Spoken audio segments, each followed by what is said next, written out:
Halo, selamat bertemu kembali dengan saya Pak Selamat PH. Merdeka. Kita akan ulang tahun kemerdekaan Republik Indonesia yang ke-81.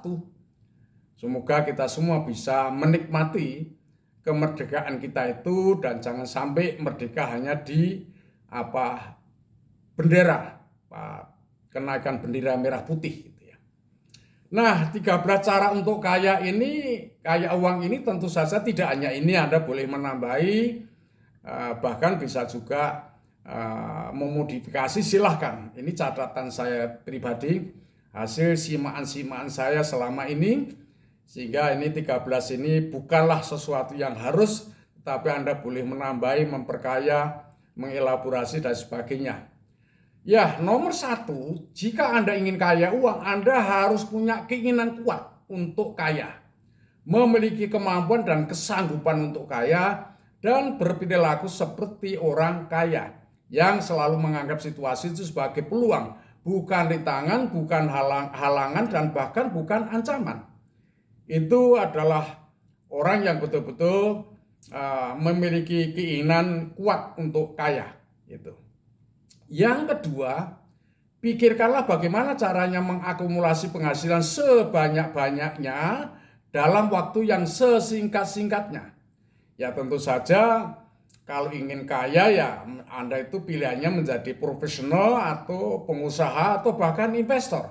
Tapi ingat bahwa tahap-tahapnya tidak bisa langsung menjadi investor, karena investor itu kan orang yang sudah kaya menyisihkan uangnya untuk istilahnya disahamkan atau bagaimana. Tapi katakanlah besok Anda memulai karir dari pegawai sebagai karyawan, katakanlah itu sebagai proses belajar, kemudian Anda meningkat menjadi seorang yang profesional, yang Anda mampu menjual jasa-jasa keahlianmu, apakah insinyur, arsitek, atau akuntan, atau istilahnya advokat, atau apapun gitu.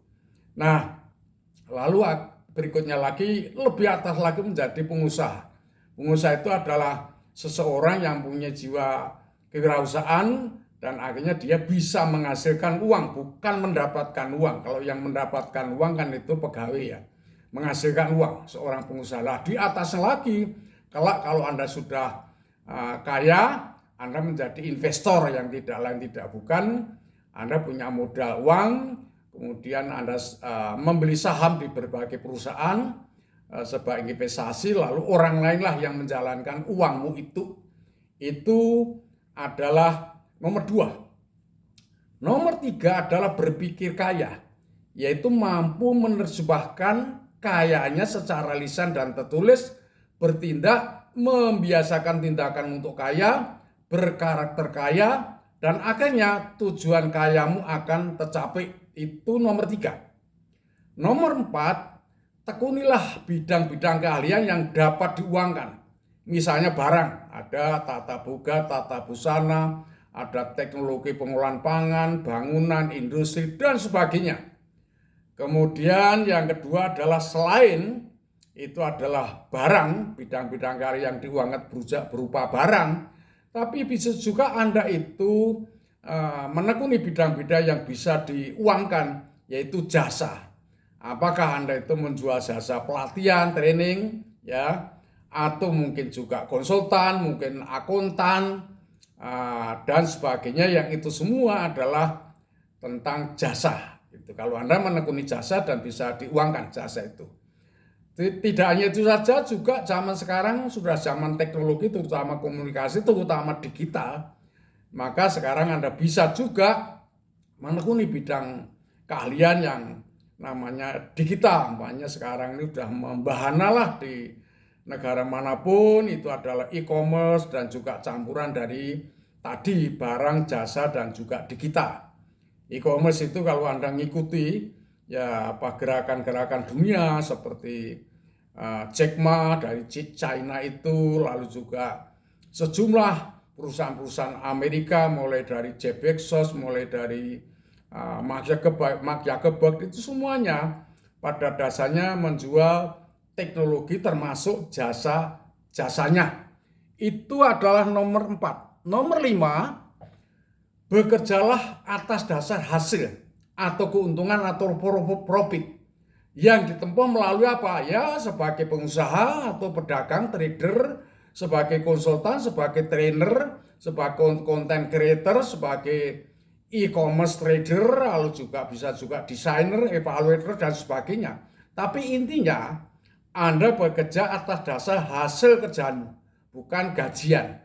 Itu. Karena itu kalau Anda itu orang cerdas, tentu hasil kerjamu akan lebih bagus dan otomatis profitnya akan lebih atau keuntungannya akan lebih besar. Nomor 6, jangan bekerja atas dasar waktu, yaitu gaji bulanan. Misalnya sebagai pegawai kabupaten, bank, satuan pendidikan, perusahaan, rumah sakit, dan sebagainya. Tetapi jadilah pemilik dari usaha itu, dari organisasi-organisasi itu. Ya, jadi jangan sampai jadi hanya pegawai, karena pegawai itu cerdas atau tidak, gajimu tiap bulan sama. Yang ketujuh, jika manusia ingin kaya uang, dia harus mampu menguangkan bidang keahliannya dengan cara apa? A. Mampu membaca permasalahan yang dihadapi oleh masyarakat. B.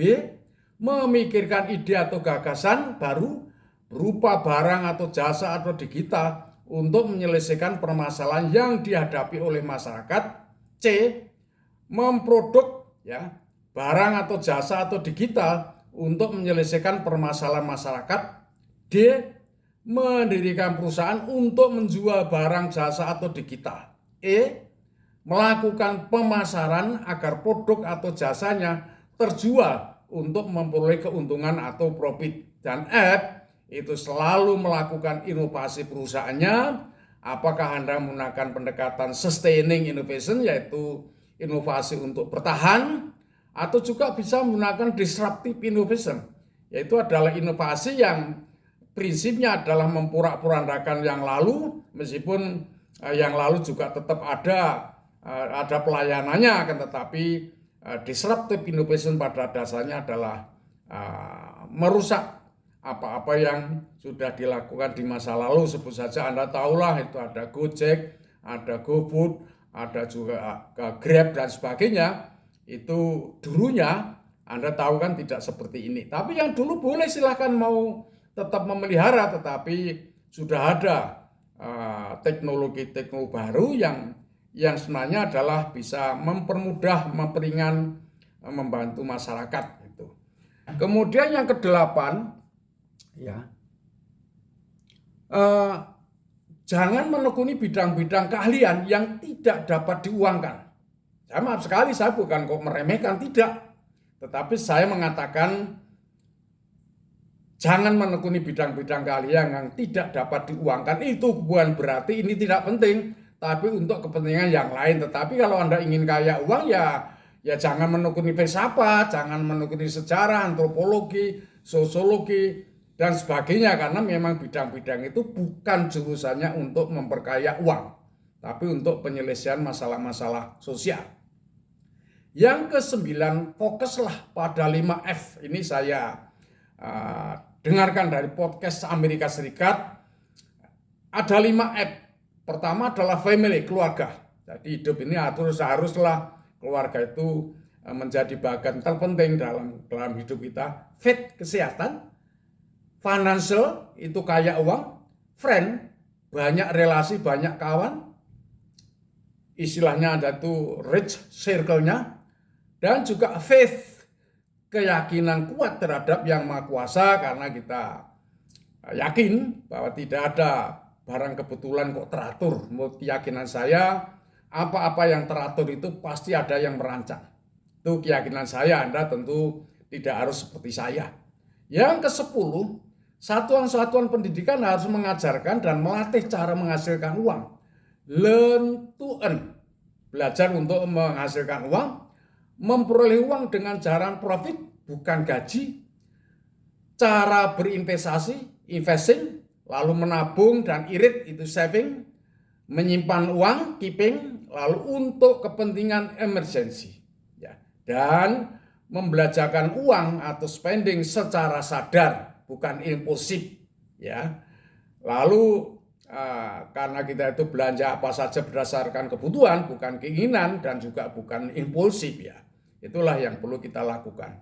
adalah kurang tepat jika ada yang menganjurkan bahwa sekolahlah setinggi-tingginya, nanti Anda mempunyai pekerjaan yang bagus, gaji besar, maka kamu akan kaya. Menurut saya ini kurang tepat. Karena apa? Tetap saja Anda disarankan untuk menjadi pegawai. Saran saya janganlah jadi pegawai, saran saya jadilah pengusaha kalau Anda ingin kaya uang. Itu ya.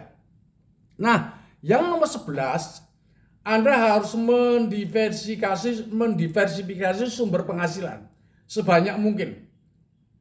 Kalau pengamatan saya paling tidak ya 3 sumber penghasilan. Misalnya sebagai pegawai, tapi boleh dong Anda sambil menjadi konsultan, pelatih, perencana, evaluator, menjadi pengembang, atau developer, menjadi desainer atau perancang, dan juga menjadi pengusaha. Boleh. Meskipun Anda pegawai boleh juga mencari sambilan untuk menambah penghasilan. Itu yang saya sebut mendiversifikasi sumber penghasilan. Saya katakan 3 itu aman. Kalau Anda jadi pegawai, kemudian Anda punya sumber penghasilan usaha 1, sumber penghasilan usaha 2. Kalau Anda pegawai pensiun, nggak masalah, masih ada 2 sumber penghasilan yang bisa menghidupimu. Karena pada dasarnya pikirkan, kalau Anda itu hanya penghasilan tunggal, itu jika pensiun Anda akan menderita karena hanya mengandalkan pensiun saja. Tapi kalau punya 3 sumber, yang 1 pensiun, yang 1 masih bisa menghidupimu. Terutama kalau kita tua, pikirkanlah, kita ini kalau tua siapa yang membiayai diri kita? Maka saya sarankan sejak sekarang dirintis agar supaya kelak kalau aku tua itu tetap mempunyai penghasilan, tapi penghasilan pasif income. Artinya apa? Anda sudah punya aset-aset yang dijalankan oleh orang lain, yang aset-aset itu kamu beli ketika dulu masih aktif income. Nah, ini penting sekali. Sejak awal kita harus merancang bahwa kalau saya tua siapa yang membiayai, kalau nanti aku tidur bisakah aku menghidupi diri saya. Karena itu kalau Anda itu tidak punya penghasilan pasif, ya sulit.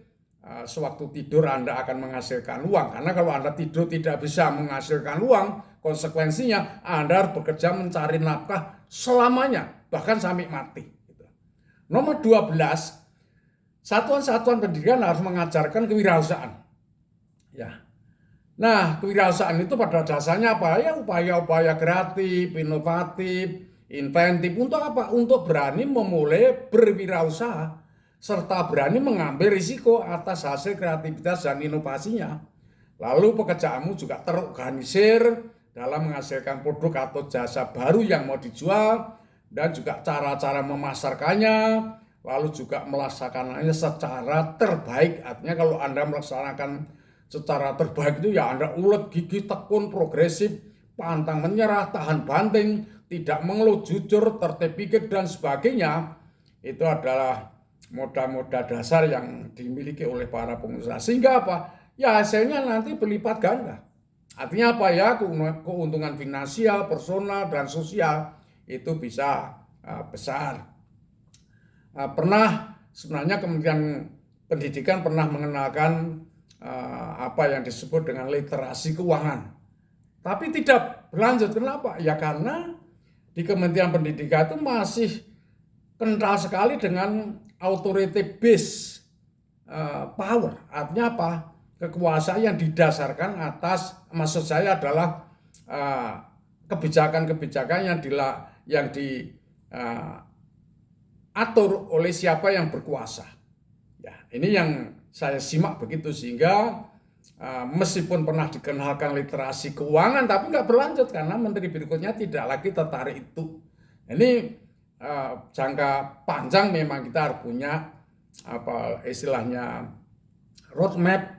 Kalau dulu namanya ada GBN zaman Orde Baru, tapi kan setelah reformasi dibubarkan. Sekarang kita tidak punya roadmap atau istilahnya GBN itu nggak punya, karena siap 5 tahun ganti presiden dan otomatis menteri-menterinya juga ganti lah. Ini menjadi tantangan besar bagaimana ke depan supaya Indonesia itu memiliki rencana pembangunan jangka panjang seperti yang dimiliki oleh Cina, lalu juga Singapura, juga Rusia. Itu saya simak begitu. Itu dulu mantan negara komunis, apa itu China dan juga Rusia, tapi sekarang kan bukan komunis sama sekali. Anda keliru kalau mengatakan China dan apa Rusia itu negara komunis, keliru. Nah, saya tidak akan membicarakan ini, nanti akan saya bicarakan pada episode yang lain. Yang terakhir nomor 13 itu bahwa keberhasilanmu, suksesmu itu dimulai dari pikiranmu, komunikasimu, tindakanmu, kebiasaanmu, karaktermu, dan ini semua akan menentukan sukses hidupmu. Ini kata para ahli, saya kutip itu, what you think you become. Apa yang Anda pikirkan akan terjadi. What you image you create. Apa yang Anda imajinasikan, Anda akan menciptakan sesuatu. And what you feel you attract. Apa yang kamu rasakan itu akan membuat orang lain tertarik atau tidak tertarik kepadamu. Sekian, terima kasih.